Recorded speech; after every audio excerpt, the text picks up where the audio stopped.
What's up, guys? Episode 6. We're here with Reeshy, aka Pokemon God Hands, because he just pulls nothing but, PSA 9s, PSA 10s with those Rainbow Charizards. So we kind of just get into everything with Pokemon, his start, shoes, his biggest wins, his family, and like their kind of take on, him reselling, everything else in between, his takes on different bots, and just, a lot of the current events going on within the community right now. So check it out. Like, comment, subscribe. Let me know what you think. Any questions, concerns, issues, tissues, get back to me. All right. Thanks, guys. Peace. Yeah, so how's COVID been in Chicago? It's been all right. So my job had us start working from home like middle of March. Mm, I think like when we all started working from home, like in COVID was just like generally like much less understood thing, right? So we were mm, like, oh, we'll be working from home for like 3 months, and then we'll be back to the office, and mm. we just announced like we'll be working remote at least through like the end of March of next year. So we'll like Wow. hit a full year at least at home. Mm, So like that's fine. And then, like, generally speaking around the city, like, for a while, everything was, like, really closed, mm, and then it, like, started picking back up, as cases started going down, like, restaurants started opening, mm, both outside and inside, and then, obviously, things are starting to get, like, a little bit worse again, mm. maybe more than a little bit worse again, Yeah. and so things are starting to close back up, Mm, which I think makes sense, though, because like, it's starting to get cold here, yeah. and, like, you can't do inside No. seating, like, exclusively, and so it's been alright, I have just kind of become more of like a homebody, Mm, which is like, this being like doing reselling like lends itself well to that because mm, then I'm always around for the big stuff. yeah. But it's been all right. I'm definitely looking forward to when it's over, but Mm. could be worse. And if you don't mind me asking, like, what do you do for a living? Yeah, so I work at a bank. I'm like Uh, a business analyst at a bank, and so I graduated college like 2018. mm, So I've been doing this about 2 years. nice, Um, yeah, nice. it's a job. I don't Mm, mind it, but um, lets me do stuff like this. nice, nice. And so how long have you been doing the reselling? So, like, taking it seriously, so I joined Apex in, like, middle of July, Mm, and that was, like, my first time, like, really trying to, like, do it for real. mm, I would, like, enter sneakers app and, like, resell shoes off that or, like, enter local raffles and resell shoes off that, but mm, this is, like, the first time I'm, like, actually doing it, like, comprehensively, going for, like, most major releases, both sneakers and other stuff. yeah. So, yeah, I'd say, like, 4 or 5 months. So you gotta like be hoping that you like in terms of the reselling, you gotta be hoping that you're not gonna go back to work in the office because it's Yeah, I'm not looking forward to trying to buy everything on my phone Mhm. or use TeamViewer to like run bots. Like that doesn't sound like the best outcome, but we'll see. Yeah, yeah, nice. Did you end up doing anything during the All Star weekend last year with like Kanye West and all like those crazy like sneaker stashes and stuff or no? I was like definitely not in the loop at that Hmm. point in time. It's like a regret, like Yeah, everyone says like the MCA dunks were like or the MCA Air Force Ones were like free, right? Really easy to get, and it was yeah, just like not even on my radar. yeah. I remember like a buddy was visiting me in town and we went to the MCA Hmm. and like one of the guys working there like had the blue off whites on. I was Hmm. like, man, those are cool, but like it wasn't even on my radar that those were dropping at Yeah, all. yeah. Damn man, dude, that was like I mean that was like the beginning of me getting involved actually. Like was like around like December January ish, and I mean there was that, and then you had Kanye West driving around with like the Quantums and literally like taking the shoes off of people's feet, saying trade me whatever you're wearing, and here you go. And dude, like people were giving him like off whites for them and stuff like that. Like it was insane, and he was driving around in like this motorcade. I don't know if you saw like the pictures of like the motorcade. Dude, I never really looked into it too much, but they were like military looking vehicles, and like they had like a cargo hatch, and he just had some big motherfuckers, like where you're like, oh, I really don't want to fuck with that guy, just like standing out and like posted up like working security, and then like all right, give me a shoe, all right, what size are you, 10.5, all right, yeah, get him to 10.5, and just like handing out the boxes, and it was just like it again, like it's one of those things where the vast majority of people are so unaware of like that this microcosm of like reselling but also shoes, and like you have to be in like the like into super hype shit to like know anything about that, and I'm not. But luckily Apex kind of like gives that information. Um, and dude, seeing like the videos of that was just like, fuck, man, pandemonium, and just like I wish I could have been a part of it, kind of thing. Like it's an Yeah. experience.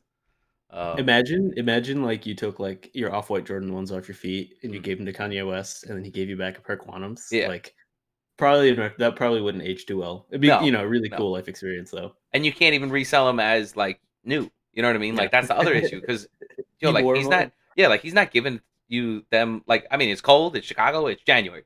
You're not walking around barefoot. You just gave me your shoes, so now you got to put on these things. Like Yeah. so. Ouch. Yeah, yeah. Definitely not like an age well kind of thing. But I think it might have been like a decent trade, like off the rip. And think about it. Hey, I just wore it once. Kanye handed it to me himself, or whatever bullshit you want to spin. And maybe people have like a winning out trade. I don't know. There was definitely some people who made some bad trades though. You know, I think Yeah, I'm most sure. dunks I think were. in the moment I would. Hmm. Oh, Like that's just like one of those larger than life moments. yeah, yeah. Like just to be sitting there like, oh my god, Kanye sees me, or whoever's like handling. I'm sure Kanye West probably, to be honest, wasn't in the fucking vehicles, but just getting chosen by Kanye's motorcade, like that's just a story unto itself. You don't want to be the guy who goes, nah, I don't want Those him. are bricks. I'm good. I mean, I'm sitting on the. I had actually showed Frank at the Disco on like the last podcast the off white fives, and Mhm. dude, I can't even imagine wearing them outside, let alone wearing them outside in the middle of the winter. Like it's just it's muddy, it's rainy. Like I don't know. I don't know if I could do that.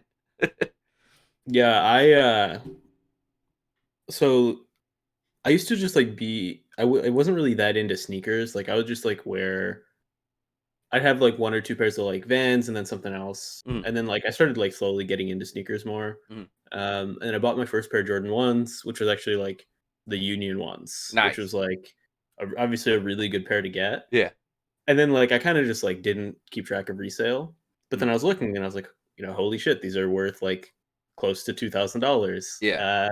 Obviously not like worn, but now it like kind of hurts me to wear them every once in a while. It's like, oh, will it rain? Like I can't wear these. Mm, I'm trying to like change my perspective on that a little bit because it's like I bought them, I paid what I paid, like might as well use them. But yeah.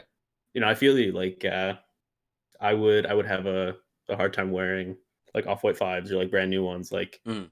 in any remotely bad weather off the start at least. Yeah, yeah. No, that's exactly it. Especially, I mean, the unions are also like a white shoe, but like that cream is just like such a weird color that like I don't know. I don't know if like I guess I feel like white might look better a little bit dirty. Like I like there's some kicks that you can kind of like scuff up and they don't look terrible. Like I was never like a big Converse person, but like a lot of people would fuck them up right off the rip because they thought they looked better than if they were like clean white. Yep. So I don't know. Do you Uh, think you'll keep them? I want to. Decent profit, right? It is. I mean, it's $500. It's hard to say, but at the same time, like I think that um in like say 2-3 years, like if I'm not as not that I'm super tight on money, but like I'm hustling right now. Hmm. And I have the philosophy that if you hustle, the money will come. And so it's one of those things where like $500 and like like that is a hard thing to pass up. Really, probably 400 after fees and what I can actually get on eBay. But to get that kind of money that quick. But at the same time, like in a year or two, I'm gonna be sitting there going, I'm not gonna pay $700 for that shoe. I should have just fucking kept it. Yeah, So yeah. I'm heavily debating it from the ability to.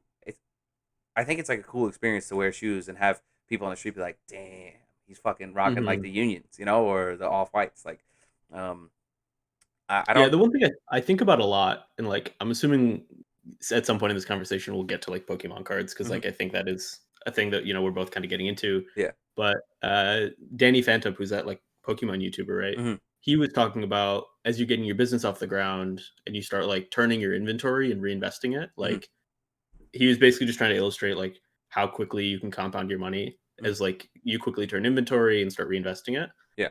And that's the thing I've been thinking about, like, since being in Apex, which is, yeah, I could hold this thing and maybe it'll go up 20, 30% over what its current resale is. Hmm. But I could also just like sell it now, take the lower profit, Hmm. and then immediately go buy one or two pairs of shoes or like these Pokemon, like whatever it is, Hmm. and then like flip that and then double my money again, right? Like, Yeah. and then like as you think about where like what that 500 would be in a year, you could like get the off white fives even at a higher resale and then like have more money left over as well. You Yeah. know, that's like the thing I've been trying to remind myself, which Hmm. is like you don't need to hold everything. Yeah. Yeah. I think I definitely agree with that.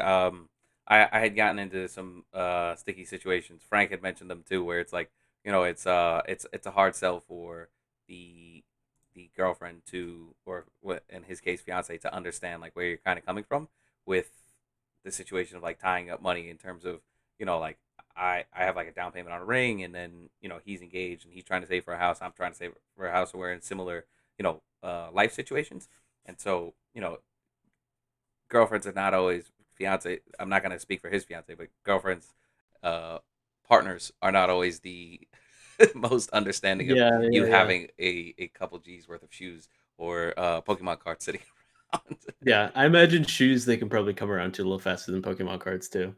Yeah, yeah. I mean, it depends. If you show up a $60,000 Charizard, and it's like, babe, we're doing it. You know what I mean? Like Yeah, that. yeah, yeah. Like, yeah, yeah. Um, No, that makes sense. Like I live by myself and like mm, have room for inventory, right? Like, mm, so it's a much easier sell for me. Like I'm basically just deciding for myself yeah, if I want to like stack another box in my second room, right? mm, But yeah, that makes total sense. yeah, yeah. I have boxes poking up right there. That's a TV box. That's my snowboard. Uh, next to that. Oh, that's like a pop tent in the black. The blue is the snowboard. Yeah. Mm, Yeah, it's like a large New York City apartment, but it's still crammed. I have like a yeah, stairmaster over here, camp chair over there, and my desk is stacked up with stuff. But yeah, the apartment gets the job done, and it's affordable by New York City standards, sub 2,000 yeah, a month. So I'm very yeah. thankful Can't for that. complain, right? Yeah, yeah, yeah. Yeah, Um, like when I was graduating and like figuring out like where I wanted to go, mhm, it came down to like New York City and Chicago for me. mhm, And the big thing for me, like the reason I landed here was just like it's a little more affordable than New York. yeah. And like for the same money you can just get more. Mhm, Um but like most of my friends, so I went to school at like Michigan. And so mhm, like a lot of people generally go to Chicago. yeah. I was like, "Oh, all of friends moved to Chicago." Mhm, And so, like, I'll have people to hang out with. yeah. But then what happened is like 90% of my friends plus like moved to New York. And so then it's like, okay, I don't live in New York, but before COVID, it was like, okay, I'm going like, Mhm, every other month and like nice. visiting friends, right? Yeah. New York's awesome, but I think like I wanted a little more space, which is Mhm. kind of how I ended up out here. Yeah, I mean, I'm sure Chicago's like a similar situation, but there's definitely like a large differential between like Manhattan pricing and then Brooklyn pricing, and probably it's probably like Manhattan, parts of Brooklyn, and then parts of the Bronx, right? Hmm. Because like they still have like a good commute to maybe Long Island City, and then parts of the Bronx, to be honest, because Long Island City is like right there, right? Like the Yeah. Bronx, you have to go through the majority of Manhattan to get back into Manhattan. But in terms of like cheap living, like I live in Queens, and most of my friends, pretty much all like the one bedrooms cost less than $2,000. Whatever. I pay like $1,600 a month. And it's I actually have had like 30 people in the apartment, because the apartment Wow. actually like extends out that way a bit, and then not that people really go in, but the bedrooms over there. And so we pretty much sit about 10 people on like chairs. I wheel that into the bedroom, and yeah, I mean, like we'll have some people are sitting on the floor and stuff like that. You can't really help it, and people are standing. But yeah, I've had Christmases for like the past 2 years with like 30 people here. So Oh wow. for That's pretty nice. yeah, for 1,600. And my girlfriend worked in Midtown, which is kind of a moot point at this point. But she worked in Midtown. She had like a 35-minute commute. So Okay. I'm sure Chicago's like a similar situation where like you can get like affordability, right? Yeah. Yeah, yeah. Yeah, like, you can definitely find the places that are like $2,000-3,000 a month. Mm, But then like this one guy I know has like been working at the same company that I'm at mm, for like close to 10 years. mm. And like this is his first time paying over $1,000 in rent. Wow. Um and like his commute's like 25 minutes, right? Yeah, yeah, He's probably not living in a great spot, but yeah. Mm. it's affordable. Yeah, yeah, yeah. That's a differential. Definitely a differential. Um, wow. Yeah, I can't even imagine. Does he have roommates or no? Yeah, he is. Yeah. He is roommates. He doesn't live by Okay. himself. Yeah, yeah, yeah. I think my friends they had. I mean, I had friends who paid sub 1,000, but it was a little too cramped. It was like a 2 bedroom. They had 5 people, so and at one Wow. point Okay. six. So it was a two. I'm sorry, it was a 3 bedroom, 2 bath, and I think it was like $3,500 a month. So like decently affordable, and they kind of broke it up based on like the size of the bedrooms because they weren't all equivalent. But yeah, um, not having roommates kind of I haven't really seen anything lower than like 1,500, and I also don't Yeah. pay utilities. But yeah, um, not that anybody's gonna give a fuck about that. Sorry. um, yeah. So I guess like what else got you into it? Was it just COVID that kind of like allowed you the opportunity and you started learning and hopped in, or anything else? Yeah, the thing that kind of jumped out to me was like I so I've been like working my full-time job for about 2 years, and Mhm. like the work itself is interesting, but like I don't really know how much I love like working in finance or Mhm. like financial services. Yeah. But then the thing that like the trade-off is like, okay, if I do something that I'm more interested in, it probably comes with a pay cut. Yeah. And so then I was basically trying to test like, can I find a way to generate like side income that like were I to decide and go do something else, I could kind of like compensate for that differential. Mhm. It's kind of like what got me into it. But like now it's just like, I've been doing this like 3.5, 4 months, and I feel like I've proven to myself that like this is a pretty viable way to generate side income. Yeah. So now I'm kind of just trying to like see how big I can take it like Mhm. within the current like time constraints I have. Um, Kind of go from there. Nice. But yeah, kind of to your point, right? Like it benefits me if like my company transitions to like a full-time remote model, Yeah. because like then I can, keep on doing this and then probably just move somewhere more more affordable where I can like fill a garage full of inventory, that kind of stuff. Yeah. But yeah, no, it's really just like kind of trying to test out like one way to generate like side income. I don't know when I started if I was like convinced that I was going to be doing this. It's more so like, hey, this is something I know, Mhm. so like let me try it. Yeah. And then it's worked out, so like I haven't needed to abandon ship and try something else yet. Nice, man. And I've seen. I'm pretty sure that you've kind of started accumulating a nice repertoire of bots, or are you just renting, or what's like the current inventory? Yeah, so pretty early on in Apex, we had one of the NSB group buys, Mm. and I was just like, everyone seems to say this is the right place to start, so I grabbed that. And then someone in Apex was selling Splash Force when it was like still working well. Mm. So I grabbed that for like a pretty good deal. I ended up recently selling that. So like, because I think I realized like I don't really want to buy 350s, and Yeah. then 700s are still like reasonably hard to get. Mm. Um, and so then where did I go from there? I bought Scottbot because like for me, Apex is largely about just like buying profitable things, and I Mm. think like for some people, it's like they're really passionate about sneakers, so they want to buy sneakers, Mm. right? But like I think you and I are probably aligned on like I'll buy what makes me money, Yeah. right? And so like at the time, consoles were starting to pick up, cards were starting to pick up, and like Scottbot felt like the right way to go, Mm. which is largely like Target, Walmart. Yeah. So I bought that, and then so yeah, right now I've got NSB, Scottbot. I bought Heiha. I don't know how exactly it's pronounced. Mm. And then Can you give I a little more recently, information about Hey Ha? I don't actually know like a ton about it. yeah. So that bot intrigued me because like I don't know, I followed their owner slash dev, one of their devs on Mm. Twitter, and he always seemed like really engaged in like making botting more user friendly, which is like basically we want to create a tool that's like able to just generate users income without like all of the the like I think the thing that a lot of people think is like sneaker botting is easy, right? And I think we both know it's like it's not, right? Yeah. The And I generating think cookies and yeah, it's a whole like it's a whole song and dance. And I Mm. think the thing that the image I got from him was like we want to make this easier so that like users can do this without a ton of like time. Mhm. And so, they were posting success, and like I was like, "Hey, this seems like it might be a good spot." Um and so I picked it up. It largely right now focuses like foot sites,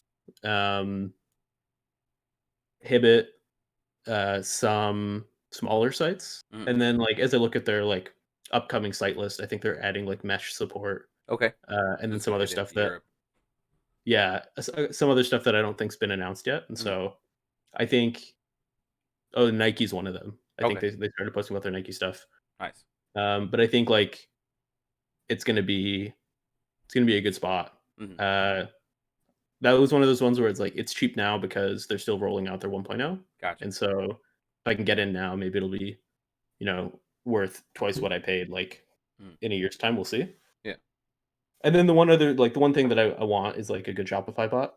yeah. So I'm thinking, like, Balco if I can find it for the right price. Nice, nice. Yeah, Balco is definitely. I think Balco is like kind of like the top of my list too. Cyber is just like a little. I don't know. Like I feel like Baco is kind of more consistent in like recent times. I don't follow it too in depthly, but like I feel like the people that I've seen that are using Baco are usually more happy. We'll say, you know what I mean? Like they're just like generally speaking, maybe they're just better salesmen of the product kind of thing. But um, I don't know. I for me, the top of mind reference is like Balco over Cyber as far as like Shopify goes. Yeah, Balco's been doing really well recently, from what I've gathered. Mm, I was kinda in that same spot, which is like, okay, this was, like, before I bought Heyha and, like, started shopping around, but it's like, okay, I'm starting to get to that territory where, like, Cyber's, like, within my reach, and mm, then I was actually talking to a buddy of mine, who's in Apex, and we were, like, kicking around the idea of, like, splitting Cyber, mm, if we could find it for the right price. So then it gets pretty close, mm. and I think I'm gonna go with Balco because, like, it's one of those bots that doesn't really appreciate a ton, Mhm. but it also, like, it has pretty consistent value. So it's Yeah, like, "Hey, let me get this, it's a lot cheaper, try it out," and then, like, if it's not doing what I need it to, um, then can kind of like go back to the drawing board. yeah, But it's been doing really well recently. So I'm pretty optimistic. yeah. How much? Do you know how much you got Heiha for versus what it is now, and what Bosco's going for right now? By any chance? Yeah. So Heya, I paid 1,900, and I think like prices are not like super. They're not a ton higher. It's probably around like 2,100, 2,200 is probably what people are trying to sell it for. So Hmm. like you could probably get it for around the same price. Yeah. I think what's gonna happen is like they're still beta testing their 1.0, and so once that's like available and like once they launch 1.0, I think prices will jump a good bit. Because the issue for like someone who buys the bot is like they spend the money on it and then they can't immediately like use it because like the beta is like being rolled out to users kind of on a user by user basis, right? So like Gotcha. that probably helps keep the value down in the short term. Hmm. But then once that's not the case, then like you can buy it and then use it the next day, right? Like that is, and it's pretty solid at what it does. So Hmm. like once all the sites are rolled out and they launch it, I think prices should go up. And I think Balco like depends on they have like three different renewal types, but I would say prices probably range from like 1,600, 1,700 to like probably close to 3,000, Yeah. if not a little bit more for lifetime. So like it kind of just depends. Yeah. That's crazy. I mean, it's a much more affordable than like what 6,000 right now for cyber or some shit, which Yeah, I think it's is like 55 right now. dude. I think bots are kind of just like generally correcting a little bit at the moment. Yeah, yeah. I mean, it's just incredible. I mean, have you been having success with like the new I guess NSB and others on like the Data Dome for foot sites? Um, so the thing that like I still need to kind of get dialed in is like my proxy setup. Mhm. Just because like proxy bans are so heavy. Yeah. So like I personally have not had a ton of success um yet, Hmm. but I think once I can get that dialed in, it should be better. Hmm. And like, like once proxy companies, bot devs like have a little bit more data and can give guidance to users on like, hey, this is kind of what we're seeing. Hmm. Um, beyond like the Mocha drop, and one other drop where like there's like real data on it. Um, but yeah, I've definitely not had like success like people who have torpedo or just like Yeah. destroying foot sites right now, right? Dude, that bot came out of nowhere. Like, Yeah, just it's insane. At least so far, right? Like yeah. it's one of the tricky things is like a lot of these bots like they come out of nowhere and they're just like killing it. Hmm. So then you have to question like what will it look like in 6 months? Yeah. But like I think the thing that I've noticed so far is like bots generally go up, right? You know, if Yeah. especially new ones, right? Like you buy them cheap, they'll go up. Mm. Um, that's not bot investing advice. Hopefully, no one takes that as bot investing advice, but Yeah. it's a trend I've seen. So you know, like I think, um, yeah, and it's interesting. But that one, I mean, that one's crazy because like it's kind of just hitting. Like people are kind of just getting to know it a little bit better. Mm. Like prices are already like very high, right? Yeah. I think like 4 grand plus at least, right? Yeah. Which is wild. Yeah. It feels like the shoe palace spot, where like, because it was cooking shoe palace, people were paying out the nose for it because like if you cook shoe palace and nobody else was, you're getting all the That was shoes. a cheat code, yeah. Yeah, yeah. And so like right now, I would if I wonder if this will end up happening, but I wonder if people will start being able to like short markets. That would be like fascinating. like like stocks and stuff like that because I would short the shit out of Torpedo because what's gonna happen? You can't maintain dominance. Like whatever you're doing correct, like I think that the state of the game in terms of like botting and stuff is like such a high level that to stay ahead, things have to keep changing on more the side end, and you have to be the one that's geared towards that. Like think about like Mech Preem, right? Like Mech Preem kind of like came out of nowhere, did super super well, shot up to like 1900 $1,900 like last year, smoked the Murakami drop, right? Cyber flopped on it. I rented for it, had 72 missed checkouts, block checkouts, and Ouch. yeah, That and hurts. dude, 72. Oh my god. Um, and like Mech Preem has kind of just flopped a little bit now. Like it's not at the same level, we'll say, and it's still doing good. But the whole thing is just like whatever you're doing. I think all these bot, you know, creators are probably own every single bot, figure out how it works, and then some of them are cheating and probably using just that. But at the same time, maybe coming up with their own code on top of it. Like, hey, he's doing X Y Z, and so I'm gonna try this. Maybe they don't, but I just can't imagine. You had the which bot had the drama going on last week where it was Oh, dark. yes, yes. And so if that's the case, why wouldn't all of these bots try and reverse engineer whatever bot is out competing them? Yeah, it seems like there's like some sort of unspoken code of conduct here, which is like all of these things. Like I think your point is fair, which is like if you went to the like how these bots work, a lot of them probably do a lot of stuff similarly. Mhm. Um, I think it's a question of like how they arrived at that answer, right? Yeah, Because like you take something like Dark, they were just cracking bots, stealing code, stealing modules, right? yeah, Which is very different than like having conversations, realizing like this is like how the checkout flow works, is how the website works, and then mhm, like writing something that solves for that. But yeah, I think like the point is probably fair, which is like some of these bots that come out of nowhere, while other bots are doing like XYZ, they might be trying to do ABC, right? mhm, Versus just like, adding something on top of like something that's like fundamentally the same. yeah, yeah. Um, I so are you looking at any other bots to accumulate in the future, or are you just kind of just bulk out right now? That's the one right now. Mhm, The thing I'm kind of I think to the point of like new bots versus old bots. There's a bot called Nebula that's around the mhm, same price as Balco. It does Shopify, and it also has like foot sites and other modules. mhm. I think they actually just added Pokemon Center, which makes it pretty compelling for me. Yeah, yeah. But like that's kind of the question right now, which is like Balco has foot sites, but like it's really made for Shopify. Mhm, So I'm kind of kicking that around because they're around the same price. yeah, But the thing is like Balco's been around a while, kind of know it works. Um, in good times, it's fantastic, and then in not so good times, like it's still competitive. yeah, Versus like taking a bet on like a new bot. yeah.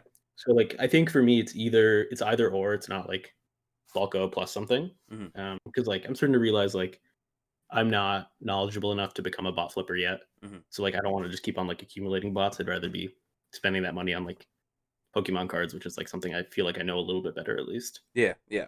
I guess soft pivot, but I don't think there's many people in the group outside of I think hype beef is probably just sports cards, really. It seems so.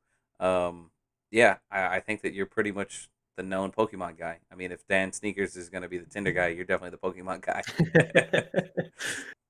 Yeah, I think like I don't know. I mean, at my core, like I'm a big nerd. Mm, Like, you know, I loved Pokemon when I was a kid. mm, I still play a lot of video games, that kind of stuff. mm, So like I think it was like Shining Legends was like the first big Pokemon pickup like after I joined Apex. mm.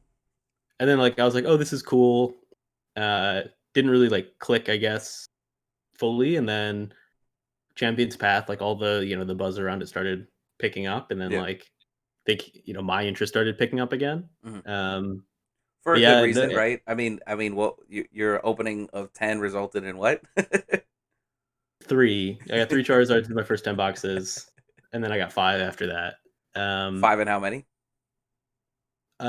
Basically another 10. I didn't Yeah. open more ETBs, Jesus. but like so yeah, I'm at like 250 pack. I went on a cold spell at the end. Oh yeah. So I've opened like 250 packs and gotten like 8 Charizards, so pretty good. Maybe that's a really good pull rate. Yes. But yeah, no, it was just like I think it was mostly at first it wasn't even about like ripping. It was like, hey, this is something that like I get sneakers, but like I still, I'm like not experienced enough to like have a lot of intuition. Mm, But if this felt like something I could look at and like understand, mm, and so then I just started like researching more, reading more, and now I'm starting to get into like some of the if you think about like the Poke Market calls mm, that like we get, which is like more about single card flipping and like buying graded cards to mm. like hold. Yeah. I've been starting to get into that a little bit more over the past few weeks. Mm. Doing it by yourself or actually theirs? So I'm actually looking more into like buying raw cards, Okay. grading them, and then flipping them, Uh-huh. which is obviously like a bit more of a gamble because like you're betting on the card's condition as well. Yeah. Um, but yeah, no, it's been interesting. I think like between some of the stuff I've learned in Apex, and then like there's that other group which is Pokestonks, which is like the one that um I just joined. Like Mm. that's kind of where I'm picking up more intuition on like those graded flips and like Yeah. how that works. But yeah, no, it's been fun. Um, I'm assuming I'll make some mistakes along the way, but uh, it's been a good experience. Yeah, yeah. Think about it. HRs, even assuming they're just the rainbow ones, right? Because the black ones are worth a little bit more with the giraffe neck. Um, but even with that, like that gives you like a little bit, that little bit of buffer. Did you send all 8 in to get graded, or I just have the? sent 6 so far. I Mm, sold one raw early, so I pulled. Let's see, two, four. I pulled 5 rainbows mm, and then 3 shinies. Is like nice. my setup. Yeah, So I sold one shiny right away for like $800 without grading it yeah, yeah, because yeah, like I just had one so early. yeah. Um, and so that like in retrospect, I think I'd do that again because um, the prices have come down a good bit on them. Do you know what they're going for Uh, now? I think raw is probably like Yeah, 4 to 500 if I had to guess. yeah, all day. Yeah, and then I sent 3 to PSA that I got back already. I Mhm. got a shiny and a 10, and then 2 rainbows and a 9. Wow. And then I just got my grades back for the next 3 I sent. Mm, Um, I got a 9. I got 2 nines, one for a shiny, one for a rainbow, and then I got a rainbow 10 as well. nice, bro. So wish I got more 10s, but can't complain. Yeah, yeah. Um, The tens are what, 1500, 1700, I think. so I sold my rainbow 10 or shiny 10 for like 1800 a couple weeks ago. Hmm. I think they're probably down to like 14 right now, Yeah, which is like still clean profit. yeah, I think what I'll do is I'll hold on to the 10, mm, kind of wait for like prices to like rebound, yeah. and then like I'll sell the nines for the right price. But like if I have to hold them right, like at the end of the day, Money in I've the sold bank. 2 of them and like made money back on Champions Path. Yeah. So at that point, it's just an investment. So we'll see. No, you can't complain with that. Who's the guy who went 0 for 22 or some shit? Wesley, Dude. poor guy. He's I think he's like 3 for 20, high Oh 20 man, something, maybe low 30s. I So can't. like I his can't. ratio definitely rebounded at the end, Yeah, but he was in a pretty big hole up front. yeah. The only reason why I ended up opening mine was because I saw your success, and then I saw what they were going for, and think about that. 0 for 22. I only opened up 10. You had 3 out of 10. I'm sorry, I only opened up six, so I got 2 out of 6. Um, but that was kind of more the expectation. I was hoping for 3 out of 6. Like it's a hope, it's a shot. But Yeah, yeah. I'll get one right, and so I'll at least be positive. Like that was my mentality going into it. And then I was like, hopefully I get two, and it's possible I get three, right? So that was kind of what I went into it with, based on like your numbers, and that's I expected your numbers to be Yeah, normal. that's that Uh, I think oh, go ahead, sorry. no, no, no, no. Yeah, you go, you I was gonna say, like, I think in retrospect, I might have created a slight problem in Apex, go. which is Chase the my dragon. my distribution of Charizards was just not normal. Mm, Like, I think what I've been reading is it's, like, closer to, like, 100 packs per Charizard or so, wow. which is just like, I had 33 packs per Charizard basically, right? Yeah. How many packs Um, are in an ETB? I forget. 10? 10. 10? Yeah, yeah. Wow. So I opened 100 packs and got 3, where, like, I think on average, you're supposed to get, like, less than 1 in Yeah. 100 packs, right? Yeah. But then it's like, everyone's saying, like, "Oh, Rishi pulled 3, I'll open mine," right? And Yeah. then, like, it's a dangerous game. Like, I think, in retrospect, like, I probably shouldn't have opened any. Uh, but, hindsight's 2020. Yeah. Yeah, And, I mean, and there's like, no complaints with 2200. yeah. And, like, as I think about it, like, it is the textbook definition of gambling. Oh, yeah. It's opening Pokemon cards. And so, like, it's a very slippery slope, but Mhm. I didn't get burned by it, but I'm trying to be more mindful of that going forward. Yeah. Yeah. I got burned by opening these fucking. I keep talking about The them. tops. Yeah. Yeah. Oh, well. Yeah, I luckily sold those. Yeah. Made some decent profit, nothing crazy, but I think I'm yeah, just going to I sit. don't know anything about baseball, so, like, I had no desire. I'm a moron. And, I thought Hot Hand was there, and Hot Hand was not there. So I just opened. And, it was not there. And so I don't know baseball. And I have, I don't know, 100 cards, give or take. And so I looked through, say, 35 of them, give or take, to start writing down like the prices, like which ones to try and sell, whatever. I think the best bet, to be perfectly honest, is to just probably like sit on them, wait a little bit, and one out of the 100 cards might be worth something in a couple years or something like that. But it's better than Sure. just like to even go through them right now. I think I'm just gonna catalog what I do have, and then I'll come back to it later on. And they're all mint in top loaders and stuff, so they'll be in good condition Yeah, for so basically you're betting on this baseball player that you don't really know to, like, blow up in the next few years, right? Yeah, yeah. I mean, that's my hope. It's better than $20 now. Like, it's not even worth the hassle of the $20 now. Yeah. So Yeah, it's not worth the eBay sales volume. yeah, yeah. So there's that. I guess as far as like the Pokemon cards, you're doing the Vivid Voltage, and I know that you had a couple of the cases of the XYs. I guess, what do you have coming in right now? What have you had that you got rid of, and what are you excited about? Yeah, so I'm not, like, all in on Vivid Voltage. Like, Hmm. my focus is really primarily the build and battle boxes. Hmm. Um, I think, like, the thing I'm realizing is, like, purely from an investment standpoint, like, at least at face value, the things with just, like, Champion's Path is really valuable because there's, like, 2 chase cards in there, both Charizards, right? Hmm. And so with, like, the Vivid Voltage set, it's like the card list looks awesome, but there's no Charizard, right? Like, there's nothing that, like, is really gonna command high resale value from a single card perspective. Hmm. So that was kind of my perspective when it's just like, okay, let me get the build and battle boxes where there is, like, a Charizard promo card that people will want. Um, so, like, that's I pre-ordered, like, I think 40 boxes of that. I think 10 have already got canceled, so we'll see what happens to the rest of them. Hmm. Um, so yeah, I'm in on those. I think, like, everything else in the set is starting to sell out too, Hmm. if it hasn't already. So, like, maybe I was wrong. I think, like, the thing I probably didn't consider is that Pokemon hype is just, like, crazy high right now, so people are probably buying whatever they can for retail. Yeah. Um, so we'll see. But yeah, I had some of that coming in.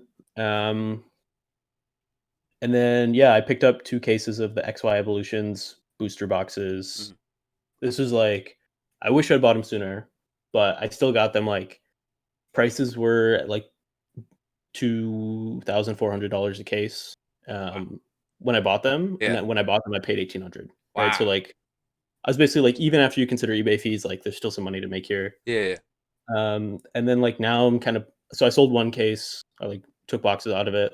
Naturally, I opened one, which is dumb. But I sold the other 5 boxes. Like made some profit on those. Mm, So now I'm sitting on a sealed case of it, kind of like trying to figure out what I want to do. Because like the thing is that like the set, it's a ton of nostalgia there. I get why the demand's high, but like the quality's pretty bad. oh yeah. So like the concern I have is as soon as Pokemon announces like, hey, we're gonna redo this or like we're gonna make it a very similar set, Mhm. that like XY evolutions itself will become less valuable just because like if you can make a better version of the same thing, like it's probably gonna be worth more, even though it's like not vintage Mhm. or like not out of print. Yeah. So I have 2 cases of that. And then that's mostly it. I have like a couple boxes of the Shiny Star V from Japan Mhm. coming. That's mostly just like that Charizard card in there's cool. It's not Yeah. that expensive. Like, let me try and chase it. Mm. Um, we'll see. Like, I think there might be some resale value there, but it'll be small if I had to guess. And then Yeah. I'm kind of waiting for some news on like the 25th anniversary collection, and I think that's probably a place to go all in. We'll Mhm. see. Yeah, yeah. I think the 25-year anniversary is going to be big. I scooped a couple like the 36 packs, like the booster box, I guess, right? It would be called. Mhm. Um, and For so Vivid Voltage, no, or the Shiny Star V, and so I'm okay, gonna try and just kind of get rid of that piecemeal because I think the packs for that are going for like 7 to 10, and so like it's one of those things where if you can get your hands on something like X Ys that are going for $10 a pack, you know what? I'll chop them up for you if you want them. Like I yeah, don't really have like an issue. I might yeah. try I it. so Hmm? no, go ahead. Finish what you're saying. Oh no, yeah, I just might like I might rip some, but I'm probably just gonna sell them loose. Yeah, makes sense. Someone was saying I was reading that XY Evolutions packs are going for like 20 euros Huh? abroad. Yeah. So my thought is like, if it wasn't COVID times, it was like, okay, this thing's worth 5,000 euros. My like case of XY Evolutions was like 5,000 euros, but it's only worth like $2,500. Like, let me hop on a plane and start selling them piecemeal in Europe. But Yeah. the pandemic kind of has me a little bit bearish on that one. Something to keep in the back of your mind. Like even if they do reprint, how much is the price going to drop? And if you can get a free trip to, I don't know. I mean, country of choice, right? Yeah, Um, wouldn't be so bad. yeah. I mean, I would assume. Is it more like London, UK, or is it just across Europe, or like what's the deal as far I as think that that goes? was yeah, it was probably just like realistically, it's probably a fluke, more than anything. Mm. But it's one of the guys who's like in Germany was saying like, Oh, okay. yeah, people are buying for like $20 or 20 euros per pack. Yeah, I So I can't mean, maybe I'll imagine. hit him up, see if like he wants it. If he can make 5 grand, like he could probably pay me a decent bit on it. Mhm. Yeah, yeah. No, that'd be good. Middleman them. Yeah, drop ship him from Chicago to Europe. Yeah, nice man. So outside of, I'm assuming your favorite item is probably like the unions, given like the cost and obviously they're great looking shoes. But I guess outside of the unions, what are your favorite kicks that you've or item that you've kept for yourself?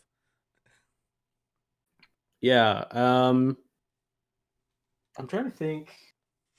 Yeah, so I think I've kept like two pairs of like solid resale shoes since joining Apex. One was like the Michigan Dunks, and that was just like, okay, I went to Michigan, like let me Mm-hmm. keep these. The resale wasn't crazy. Mm-hmm.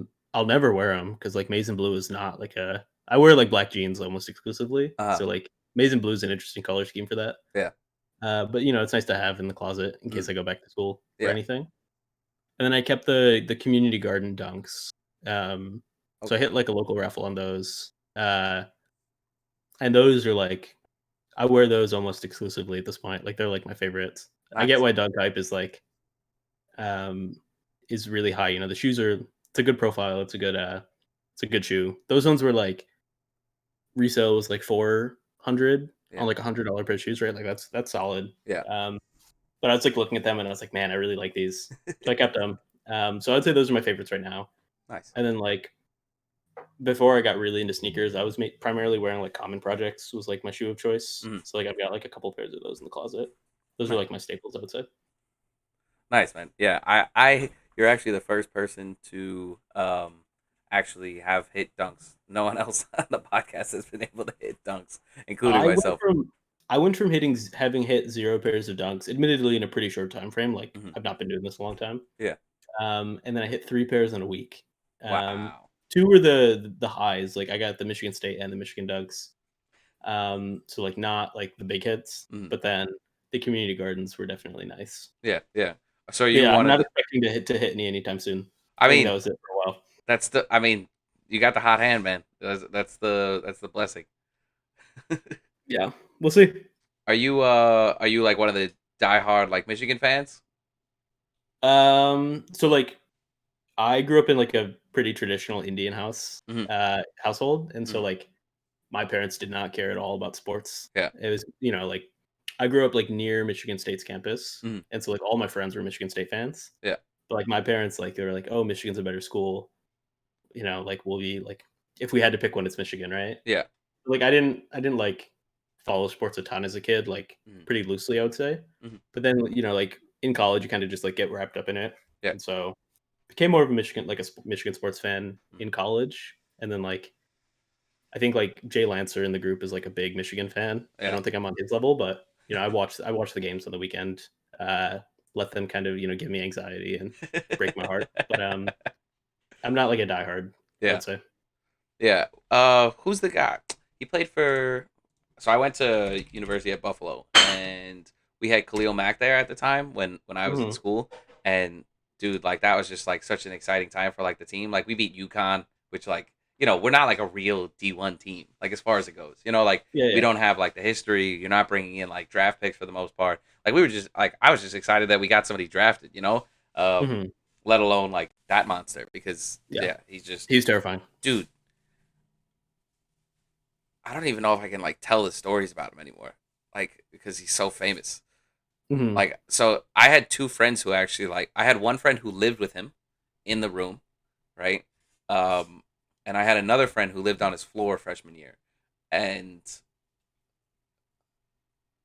I don't know if I should tell whatever. I'll tell a couple. But one time so his room had box fans, 18-inch box fans in a circle making like a hurricane to circulate the air around him. I guess he like was constantly overheating, right? And he's like a behemoth. Like he's Mhm. I don't know. I don't know how tall he is off the top of my head. I want to say probably 6'4", 6'6", probably 270, 260, right? Something to that extent.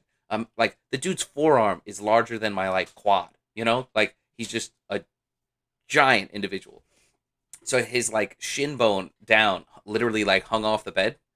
Um and so like whatever. So that's as far as I go with the one kid who like lived with him. And then my other buddy lived on his floor, and one time he was buzzing his head, right? So he's like in the bathroom, and the bathroom is basically two stalls over here for showers, and then two sinks, and then two actual bathroom stalls. And I guess he decided that he had to take a shit after getting into the shower and getting naked, and nobody was in there. And so my buddy came in and he starts buzzing his head, and Khalil Mack's giant person is it on the toilet.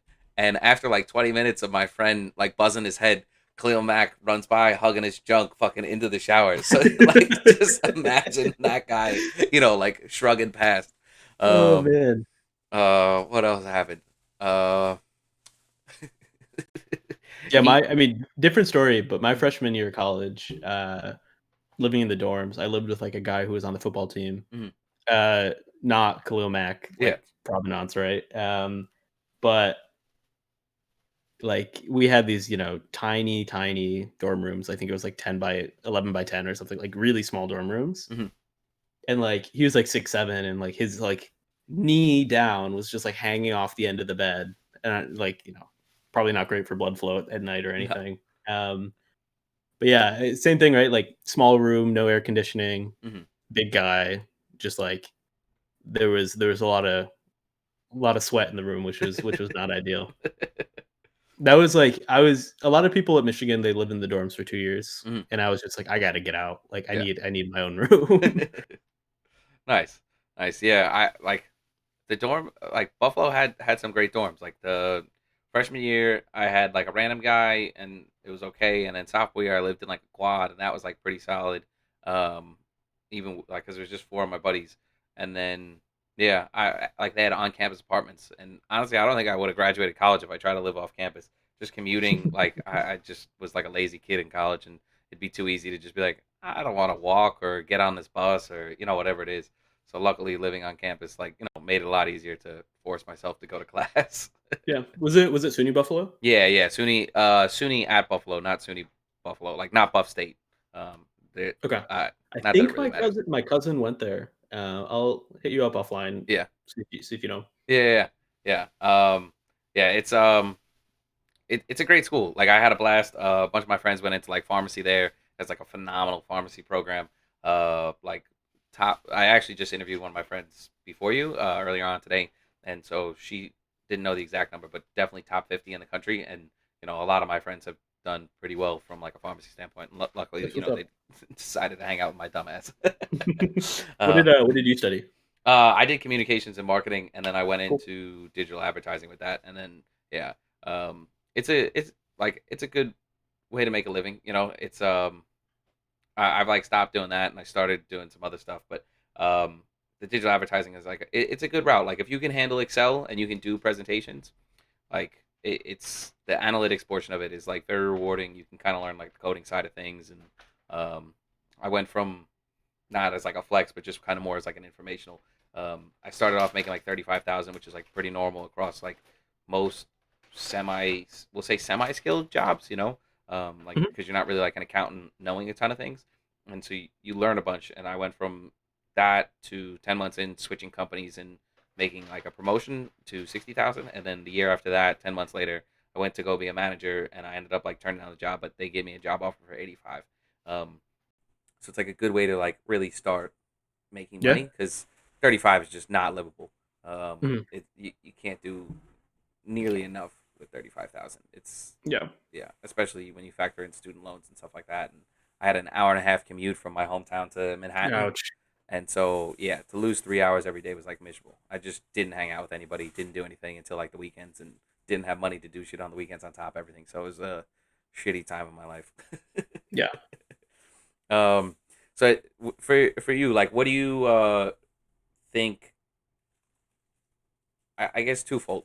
Do you find that you have to like track a lot of things? Like, do you have a system, or how do you kind of like go about inventory, cash?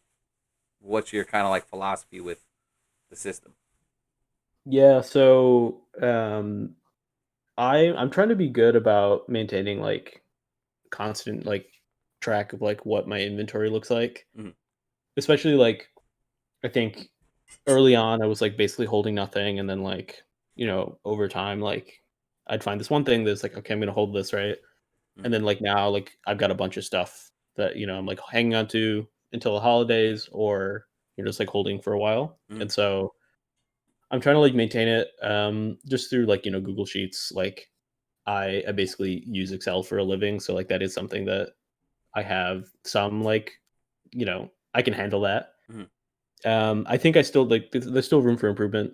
But like I think something that is, like really important to track is like there's a lot of stuff that we like pre-order. I Hmm. think consoles are a really good example, right? Which is like, hey, at some unknown time, like I've got a couple $1,000s in charges that are just going to show up, Yeah, right? So they're like coming.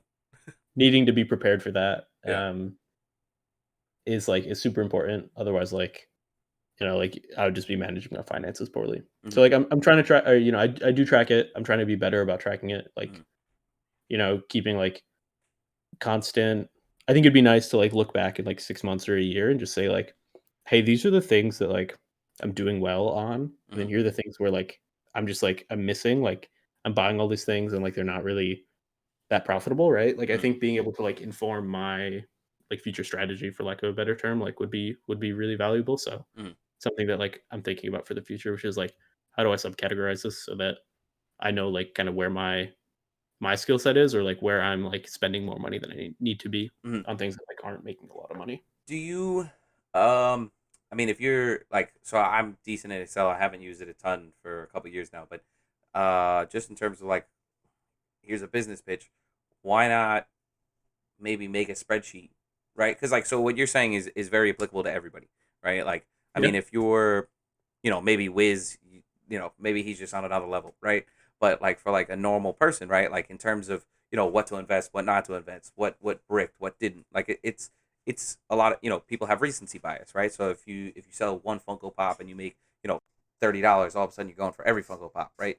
So having that for me at least, right? Like tracking system, like oh okay, like Marvel Funko Pops do good, but Nightmare Before Christmas Funko Pops fucking brick, and especially if you get it after That's a good October. doctor experience from that one. So it's one of those things where um if you could, right, so like that guy Christofola, I don't know how to pronounce his name, so I think it's just Italian Christopher, but he's really active in like the NSB portion of Apex, and so Mhm. he sold like a guide, and I don't know, somebody was flaming him. Regardless, I think that if you're putting out information, I'm down. I'm not great with NSB. I bought the guide.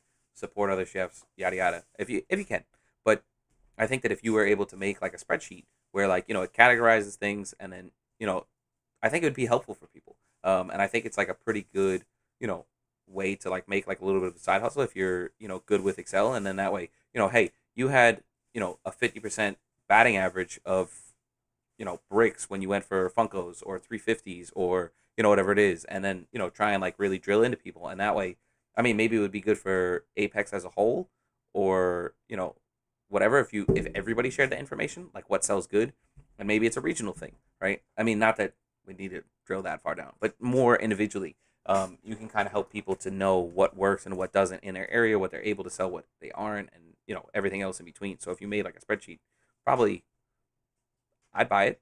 You know. Yeah, I've been trying to think about, like, things like that, which is, like, for me, like, Apex has been, like, tremendous value because, like, there's just so much information, right? Mm, And I think, like, I've been trying to think through, like, what else is, like, not necessary, but, like, really valuable mm, as, like, you're trying to, like, scale this up. And so I think that makes sense. I think the thing is like a lot of like minutia involved there, right? Like that could make it somewhat complicated. mm, But I think like it's on my list of things to do, like when I have more free time, which is like how can I how can I make this like kind of streamlined in a way that's like generally like applicable. mm, But yeah, no, I think like it's something I'd like to do. And I know there are like sites that probably do a version of it. Like I think Scout is the one that comes to mind. mm. That's one of those like reseller tools that is like inventory management and like got like StockX integration, all that kind of stuff. Yeah. But yeah, trying to think through like what's kind of a lower level version of that that like is still manageable and also just like not not quite as simple as just like I bought this. This is how much I paid. This is how much I sold it for. Yeah. Yeah. No, I mean exactly. I mean, information. Like, I mean, my brother had called it out, and so it's kind of like grilled in my head at this point. But we're information traders, so if you have better information on your own information, that's going to be important too, right? Yep. Do you think that you could ever get to a point where you just flip for a living, or no? I I've been like thinking about it. As in like basically asking myself the same question. Mm-hmm, I think I've come to the answer that like it's not something I want to do. mm-hmm, Is like flip for a living. Which is just like working full-time job, you get benefits. Like there's a lot of advantages to like it is a grind, don't get me wrong. Like, I was probably working like 50, 60 hours at my full-time job mm-hmm, when I started, and like that's probably still true, maybe a little less with the holidays coming up, but mm-hmm. between that and Apex, like getting close to like 80-hour weeks, right? Like Yeah. this is a grind. Yeah. Um, and so like sure it'd be nice to not be doing this 80 hours a week if I could help it. But like there's a lot of benefits to like having a full-time job that Mm-hmm. makes this doable as well. Yeah. So like I think the thing I'm trying to figure out is how do I find like, a role in my company or like, a specific job that like gives me what I need from a full-time job, but also like gives me more space to do this because like Mm. the ROIs here are crazy. They Yeah. can be. Um, but it's also just like I don't want to be super dependent on one source of income if I can help it. Mm-hmm. So I think it'll be a while before like I would ever seriously consider that. Yeah. But there's room for it, especially like once I can get my capital up Mm. and like really like I guess level up in that dimension. Like it becomes pretty viable. But I don't know if I'm ready for it. Yeah. Yeah. I'm generally like a somewhat risk averse person, and Mhm. so that's obviously a big risk to take. Yeah. No, I mean, I definitely, I agree with that. Those are valid points. I think like the stability of a minimum paycheck, right, is nice. Mhm. And then if you can add on top of it, great. And then if you have a bad week or if you hit a couple bricks, whatever. Um, do you like? So I know from like other friends, like has do your parents know that you do flipping? Like I feel like this would be like an interesting thing from like your parents' standpoint. Like if they don't watch sports, then maybe they have other um other interests in terms of like shoes and stuff like that too. So I'm curious, like, has your mom and dad like seen like the collection grow and stuff like that? Like, what do they think? Yeah, so I've told them that I've been doing this. I haven't been home like to visit since I started doing this. Like I Mm-hmm. imagine that's when like they'll probably want to talk more about it. Mm-hmm. Or like that's where like we'll have a more extended conversation on it. Mm-hmm. But yeah, I was like talking to my mom and just like casually mentioned it, like, hey, I'm driving to go sell this graphics card to a guy. I'm about to make $1,000 Mm-hmm. on what was an hour's worth of work, right? Like, Yeah. um, so like she's aware. I think uh, it's like a hard thing to grasp, like how it can be. I think like at the end of the day, this is basically just pure supply and demand, right? Like at its simplest form. Mm-hmm. Um, but I think like understanding like how viable that can be as like a side hustle or just like an income stream Mm-hmm. is something that like I don't know that she fully gets. Yeah. But it's the same stuff, which is like make sure you're getting your work done. You're not like slacking off at work while you're doing this, like all that kind of stuff. Mm-hmm. Yeah, no, I think like parents always want to see their kids do well, Yeah. and she sees this as like, hey, he's making a little more money on the side. Yeah. Yeah. I think it'll definitely be helpful to have like the W's in the win column. Hmm. Yeah. Like I had a conversation with my dad about the sapphires, and I just told him I sold them because he was No, telling with the me, conversation. well, because he's like, oh, you should get rid of them. I'm like, they're not gonna break, like you know what I mean. And then I just got happy one night and I opened it. Um, but it was one of those things where I was sitting there and like I don't think he doesn't. I guess his philosophy is also like kind of just risk averse, and so it's very much bird in the hand is worth two in the bush or whatever the saying is of basically like if you have money now just take it. And so I like to hold some shoes that are like higher value like 350s and some of the off whites and stuff like that, and that way they're gonna appreciate. Like obviously yeah, I could cash in at any point, and obviously it spikes and then it kind of dips down a little bit and then it slowly goes back up, but time's on my side, right? Like I don't mind holding, one more $200 shoe as far as that goes. He just likes the quick flips, so that way you're not stuck with it. Which Yeah. I get, but I don't know. I just told him I sold those fucking shit. Whatever the tops. Yeah, Uh, I don't think I'll tell my mom how many packs of Pokemon cards I've opened. Like, I think we probably went through that one too many times when I was a kid. mhm. Don't need to get back into that one. Yeah, yeah, yeah.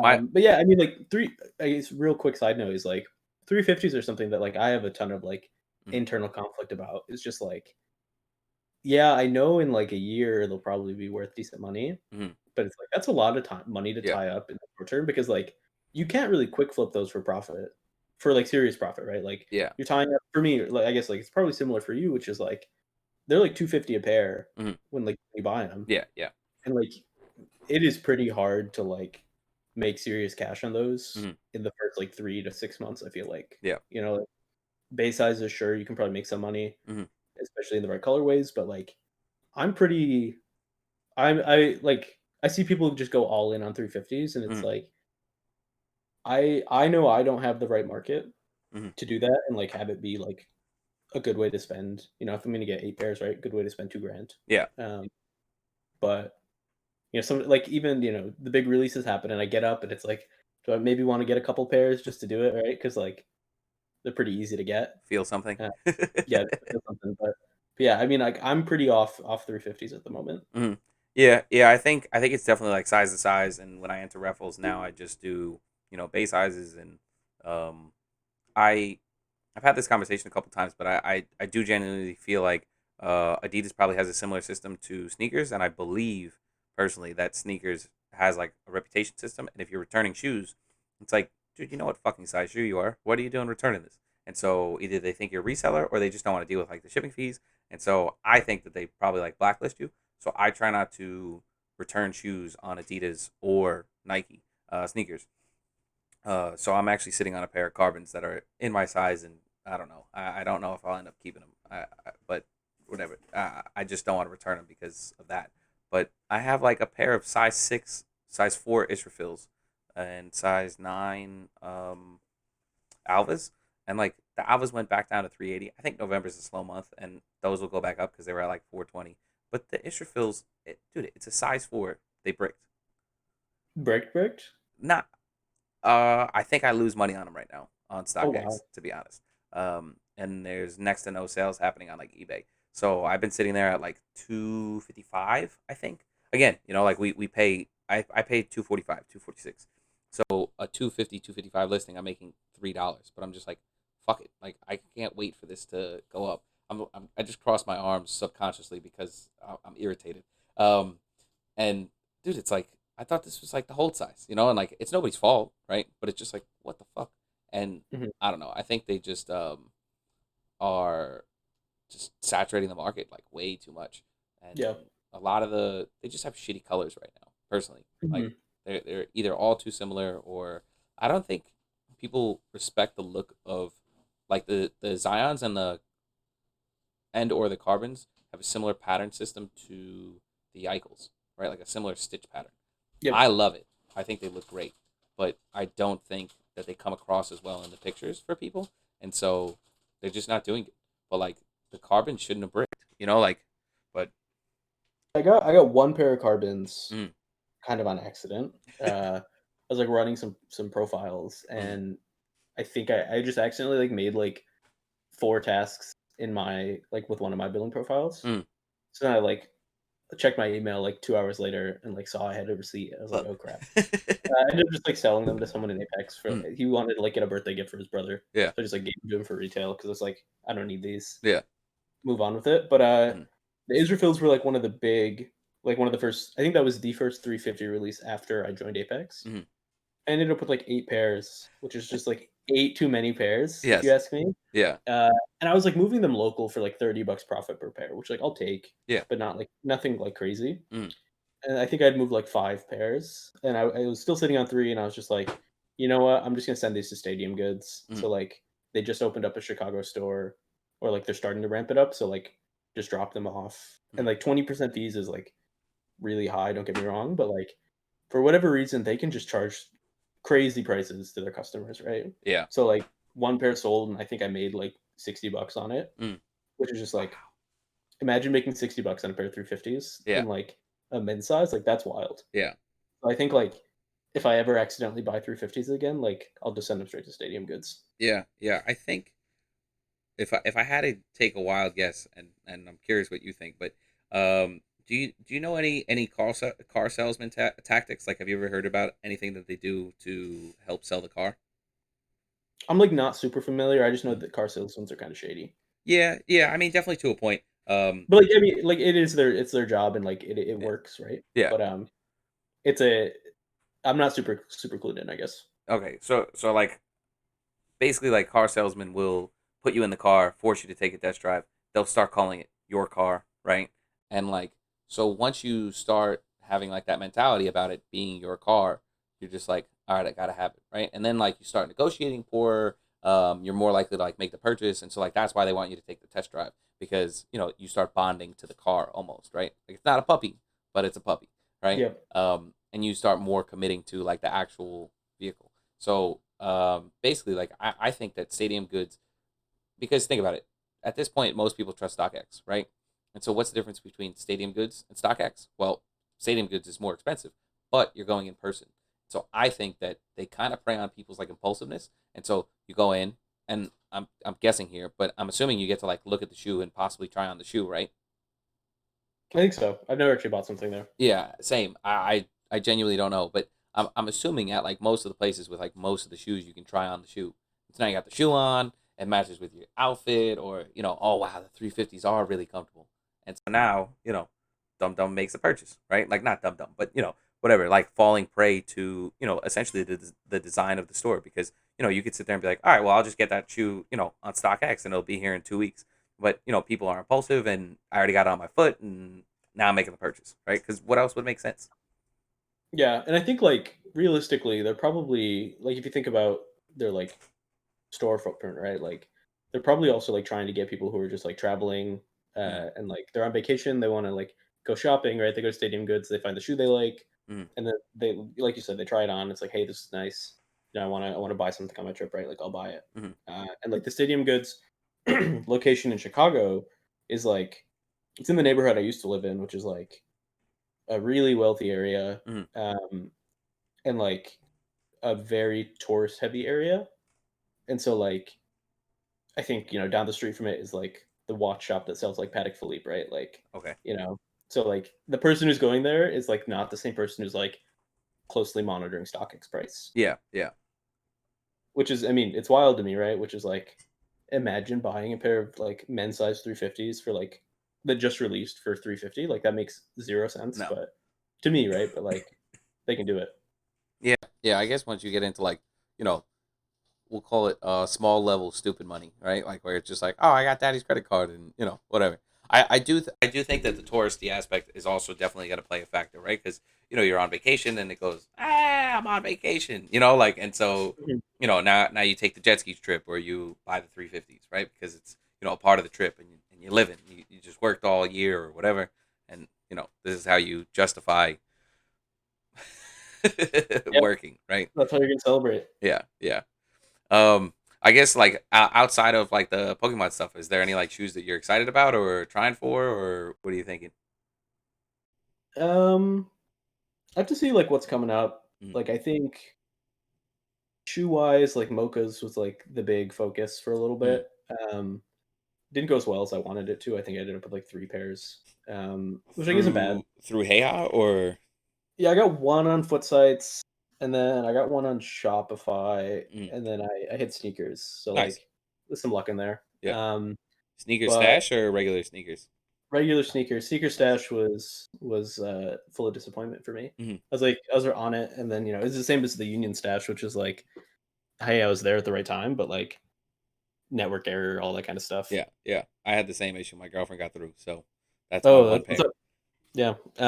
So that was like my focus for a little bit. I think the Sakai's were cool, but there just wasn't a lot of like sites with them. Mm, And I think like I really like personally those like Navy Japan Jordan ones that are yes, coming out. yes. So like those ones, if I had to guess on like what's the next personal pair I'll buy, like that's probably it. But Mm, that's one of those ones where I imagine the site list will probably be pretty thin again.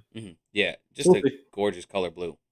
Yeah, with the silver, it's really nice. Yeah. I'm sitting on a pair of the Tokyo, like the silver ones, Mm, which like the classic philosophy of all Jordan ones go up. Like that yeah, shoe has not gone up. Like it's no, pretty steady at like 230, which is just like break even. yeah. Um, so like I think I'm just gonna keep them for a while, see what happens. Like Mm. see if in a year's time if they'll at least be worth 300. Like realistically, I should just take my money and get out. But they're my size, so like worst case, like if they break, like I'll just keep them. Yeah, yeah.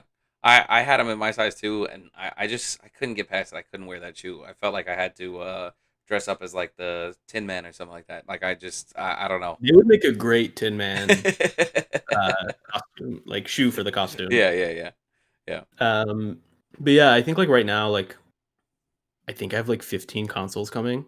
So Nice. like that is by far my big focus in the short term. Like Hmm.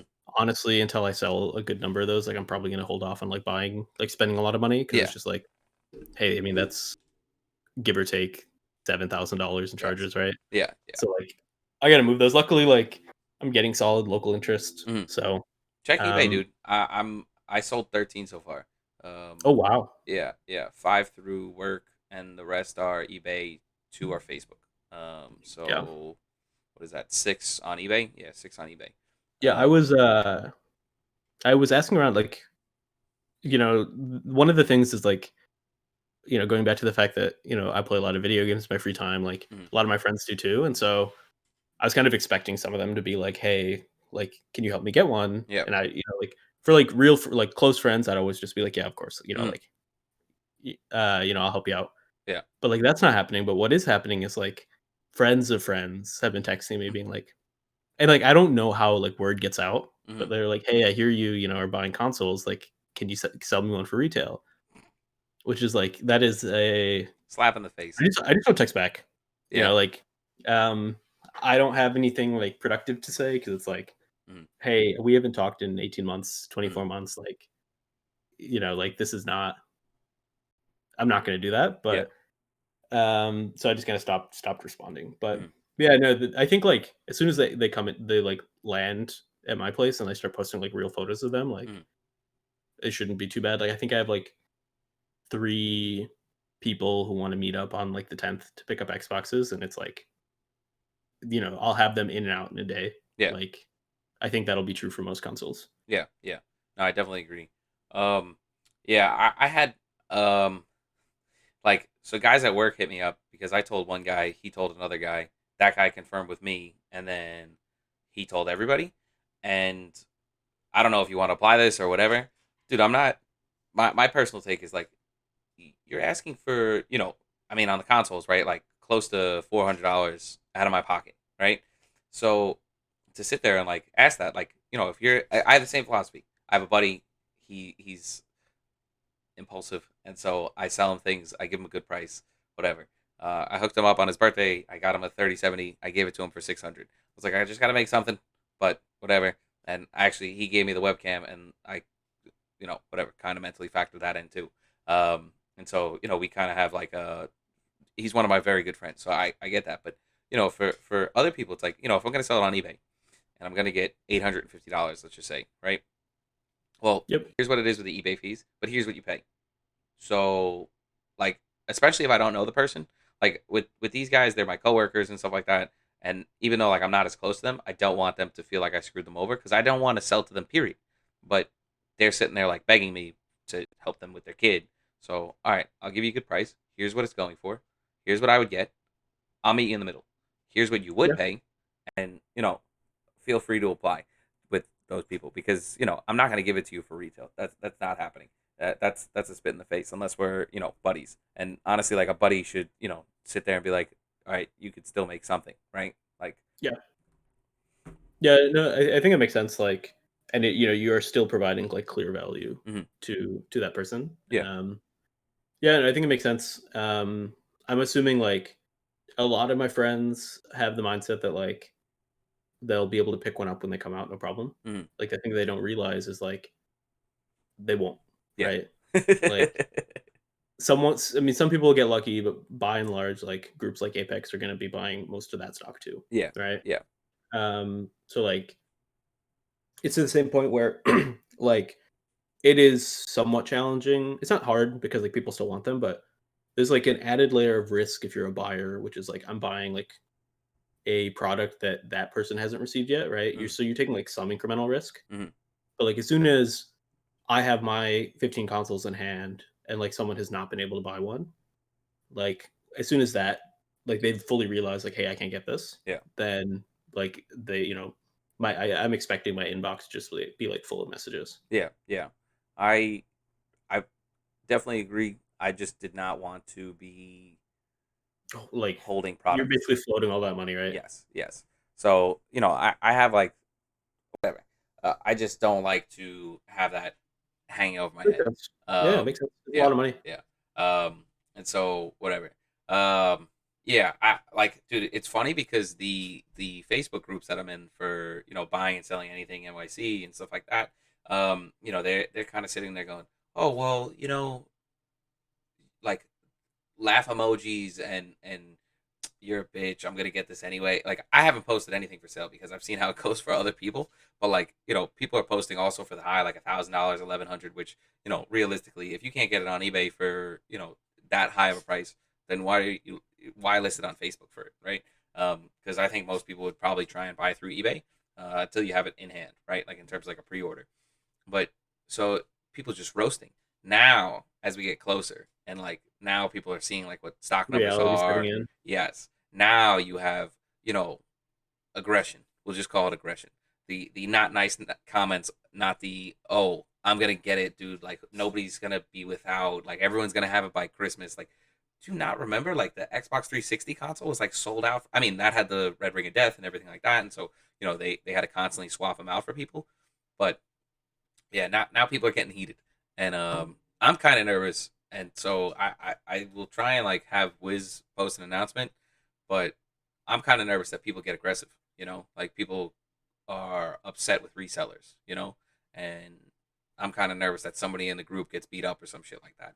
So Yeah. that's my nervousness is the Yeah, no, it's like you gotta be, extra cautious, like mm, follow your standard, like don't meet up at night, mm, if possible, like I'm meeting everyone like, hey, meet me in the police station parking lot, like, mm, well, I'll sell it to you there, right? Like yeah, you gotta be smart about it yeah, because yeah, I mean like this is between this and graphics cards, the thing I've like noticed is like people get really like I think with sneakers, it's like an accepted reality, which is yeah, like shoes sell out and then they immediately go for resale, right? But yeah, like this is the first time at this scale that like things have been this in demand and this hard to get. mm, At least like for consoles, it's been like 15 years since this happened, right? Or yeah, something like I mean, not 15 years, but it's been a long time yeah, since like this was the this bad. mm, So like yeah, I think people will continue to be frustrated. yeah, Um, but yeah, no, I think it's a super fair concern. Um, something like to your point on people getting just like flamed on Facebook and like people starting to get mad. mm, Like something that I really take pride in is like I am a very friendly seller. mm, Like I will provide good customer service. I'm a good communicator, all that stuff. yeah, And I posted like pre-orders on Facebook, which is like, hey, I have these for sale. yeah. Um, On your you know, personal Facebook? on my personal Facebook, like Mm, in Facebook Marketplace, okay. right? Like, um, and like would message people and tell them like this is what prices are. Like Mm, let me know if you're interested. And like I had a lot of people report my listing, which is uh, just like I think a reality, which is like, hey, this person's charging me a high price, like I'm gonna yeah. report him. But it actually got me kicked off Facebook Marketplace, Wow. and like I can't get back on, Yeah. like, which is, I mean, it definitely sucks. Which is like I just can't use it Mm, at the moment. Like that is a really good selling tool. mm, Um, but yeah, like I like I get it because like I get why people would report my listings, but like mm, what I don't get is like how that is actually grounds for yeah. like losing access. But I mean, I'll go through it. We'll see what happens. But like I can say pretty confidently that like I did not do anything that Mm, would have like besides charging high prices that would like be like a little fishy. mm. Um, so I mean, we'll see what happens. Yeah, yeah. I have like the same thing.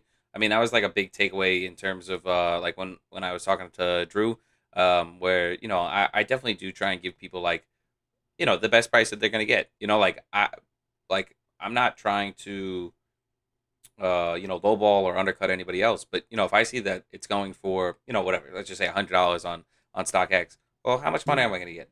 Dude, just meet me in the middle. Like whatever it is, you win, I win, right? Yep. Like at the end of the day, it depends on the item, and sometimes I'll say, hey, you're gonna pay this. I'll do it the other way instead of in between my payout and what he's buying it for. I'll do here's what you're paying, and here's what it goes for. So if you want it, like shoe's gonna go up. So I'll just wait. And not everybody's as happy about that, but if I can get them a good price and I can make more dollars than I would make normally, it's a done deal for me. Um, People are usually pretty happy. Yeah. Yeah. I think like my big takeaway is like um there's some Facebook marketplace like or local sales magic that like I still need to figure out, which Hmm. is like I'm not unique in doing this, right? Like there are dozens of people in Chicago who are doing the exact same thing. Hmm. And for whatever reason, like mine is the one that got flagged for whatever reason, right? Yeah. Like so I just gotta, I gotta figure out long term what that like how to approach it. Hmm. But I mean I think your philosophy and like your approach makes sense. Because like you are still like you're not any worse off selling it to that person. Hmm. And like you're better off, right? You're making a little bit more money. Yeah. And they're better off, right? Like so as long as that person is like they have accepted the fact that they're gonna pay resale on the thing, right? Like Yeah. then everyone wins, right? Yeah. Yeah. Exactly. I mean, if everybody's like a little bit unhappy of, oh, I could have gotten a better price, that's the best, fairest deal, right? Um, I don't know. I've always said, for things like that, if you let, eh, it's a different thing. It's in terms of like chores and shit like that. But if you kind of meet in the middle and both people are like, I could maybe get a better price, you might. But I'm very forthcoming and stuff like that. I used to play paintball competitively. Not that I was phenomenal, but I used to play like tournaments and stuff. And I'm helping a friend sell I'm so angry with this kid. A paintball marker that's in like mint condition. He bought it, never used the thing. It has 700 shots on it, which is less than a case of paint, right? And I'm trying to help this kid sell it. He hit me up a month and a half ago because he has a kid on the way. And dude, this kid has not done anything. And I'm trying to like get in touch with him. I'm basically selling the fucking thing for him, right? Like I talked to the guy, the whole nine, and he can't even like give me a phone call. And like I have like the exact opposite customer service where like I try and be responsive, I try and give you a good price, I try and be forthcoming, I do PayPal invoice, like like the whole nine. Just very just here's why the price is there. Like if people ask, right? Here's why the price is there, and everything else in between. And to be sitting there going, is he gonna drop? Like, is your friend gonna be able to drop it off at the like mail place today? I don't know. He hasn't responded to me in 8 hours. Like it's Yeah. very frustrating because it reflects on me. Like I'm trying. I literally was gonna stop doing it, but I feel so obligated to help finish the sale because this guy is now saying, "Oh, I'm gonna get this paintball marker from this guy." And so Mhm. like I actually feel like a personal onus to help make it actually happen, if that makes sense. Yeah, and like to be fair, right? Like for better or worse, you're like it affects your reputation, even though it's not your thing, right? Like Yeah. so, you gotta. Yeah, that's a tough spot to be in. Yeah. I I used to like sell a decent bit on Grailed. Hmm. Was like how I used to sell stuff. Their fees are kind of getting crazy Yeah. now, What are which they at is now? like 11, 12%, something like that, all in. Yeah. So I Yeah. mean, like not crazy, crazy, but like the thing that blows my mind is like StockX fees. You're at least paying for like verification, right? Yeah. Whereas like and like eBay fees on like non shoes, you're paying for like access to the platform. Hmm. So like I can see more like justification for StockX fees than like normal eBay seller fees. Hmm. Like Grailed is really just like a platform, and you're just like you're paying crazy fees just for access to that platform, which is Yeah. like it's not great. But I used to sell a lot on there. Like I have a really solid feedback on my account, and like used to help some of my friends who were trying to sell some stuff. Just like, hey, I'll post it on my Grailed. It'll probably sell pretty quickly. Mm. But then like I ran into the same thing, which is like the reason I was able to get such a good Grailed account was like, hey, I'm like a pretty good seller, right? Like Hmm. I'm communicative, I'm like fast, I'm fast at shipping, like Hmm. I package stuff well, right? Like Yeah. and then you've got this guy who's like he basically made his own cardboard box and just shoved the thing in there and like shipped it 2 days late. Yeah.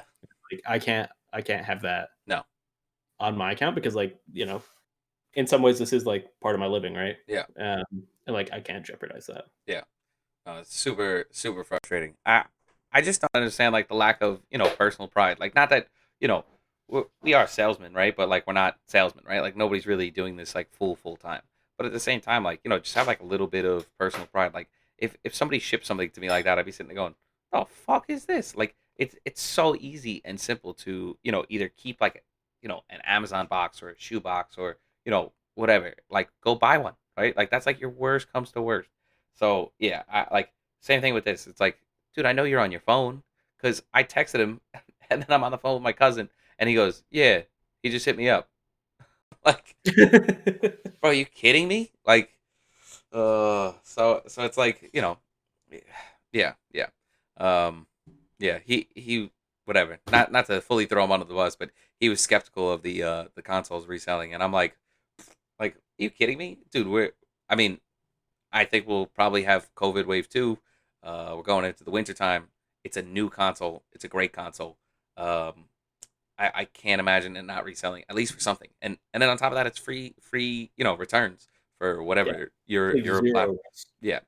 So Yeah, I had the same thing, which is like word got out as we kind of talked about, like to mhm, friends and friends of friends, that it was like, "Hey, Rishi's buying these consoles," and I had like a couple people being like, "Yeah, like people like just friends were just like, yo, those consoles aren't going to resell," and I was like, "Yeah, they will. Like, yeah, I will put money on these like yeah, reselling." But then they were like, "Okay, agree to disagree. Like, when they don't resell, like I'll gladly buy one from you for retail." And I was like, "Okay, man. Okay." Well, now Um, you get the full price. Yeah. I don't. I don't know. I mean, it's definitely like an interesting time. I think like looking forward, I am a little nervous about the world of botting. To be perfectly honest, I cannot imagine that this is allowed to happen forever. Like this is we're in a kind of like, I feel like an economic sweet spot where people are going to push this. And as it becomes too competitive to get items, there's going to be some way to stop it. Or I also think that there's a possibility that they turn into like uh you know illegal actions to actually use like a bot, in some form or another. Maybe not a bot, maybe just proxies, right? Something to do with like doxing or whatever. But I think this is kind of like a golden period of easy botting, even as difficult as it is. I think it's going to continually get more time consuming and more difficult, which really just ruins it for the process for a consumer. But I can't really imagine it getting any easier or more legal. Well, obviously it's not illegal, but I feel like it's gonna get shrank soon. yeah, I've been thinking about that a decent bit. And like, I think there's two stances you can take. One is like, it will be this perpetual like cat and mouse game between like retailers and sites like Shopify and like bot devs, right? Mm, And that is, I mean, that is like the ideal outcome, and yeah. like that is the expected outcome. Like, if nothing else changes, which is just like obviously Shopify wants to prevent botting, Mm, bot devs want to like continue to improve. yeah. That seems like a likely outcome. But then the other one is exactly what you're saying, which is like there's some form of legislation that like makes this problematic. Mm, Um, and I'm just not clued in enough to know how likely of an outcome that is. mm, I think like uh there's some stuff that like starts getting me a little bit nervous about like that becoming more likely. yeah. But it's kind of a waiting game, and the thing that like is a little bit makes me a little bit nervous as like a bot owner is like the day that happens, like all of my like money I have tied up in bots is just like worthless, Yeah. right? Yeah. Like the thing that happens, right, is like I bought like Hi-Ha, I bought Scottbot, and like we'll probably buy Balco here soon, right? Like Hmm.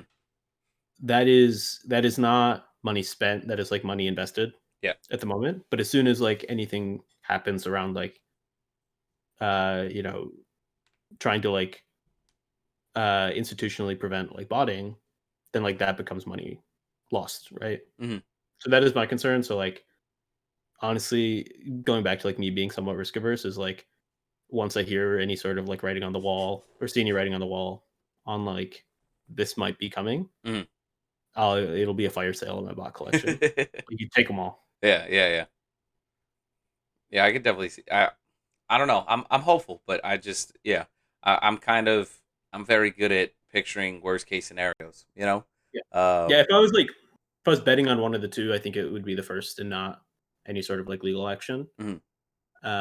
But we'll have to wait and see. And like if we just kind of stay in the same setup, which is like things like Data Dome are starting to be rolled out, Mhm. which like make botting more difficult, right? Like if I had to bet on the retailer or like bot devs, I would almost always bet on the bot devs, right? Like Yeah.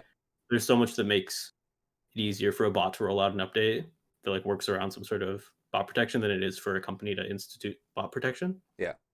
But I mean, it is a serious risk. Mhm. Yeah. Yeah. I definitely agree. I think the only thing would be, it would be how many large drops, like coins, the consoles, the graphics cards, because the shoe community is just allowed to do kind of whatever, no big deal. But if it becomes this news story, you know, I think that's where it really becomes, like if there's a lot of outrage and the kids are upset and something has to be done because I can't, like that kind of thing. Where like a lot of parents get upset and calling constituents, or again, something like the coins. But other than that, I'm hopeful, but and not that Yep. I would necessarily bet on it. I just think it's a very possible eventuality. But yeah, I don't know. I mean, time will tell. Yeah. Like the thing is like there is I don't know what the thing is, but there is a product that will release and like were the sneaker community to like try and buy it, bought it, resell it, Mm-hmm. that would be the line, right? Like there is a product out there. I don't know what it is, Mm, but like I think the bet that we're making now is that it consumers will be upset about graphics cards and consoles mm, and like coins, right? But it's not that's not the line. But mm. it's really hard to say like where the line is. Yeah, yeah. All right. I think that's everything. That's I think that's a wrap. Cool, man. Yeah. Do you have any questions for me? No, this was I had a great time. It was nice chatting. Hopefully we can do this again soon. Hopefully I can fix my camera and stuff, and we can talk tattoos next Yeah, time. man. Yeah. I'll hopefully have more. You too. Yeah. Yeah.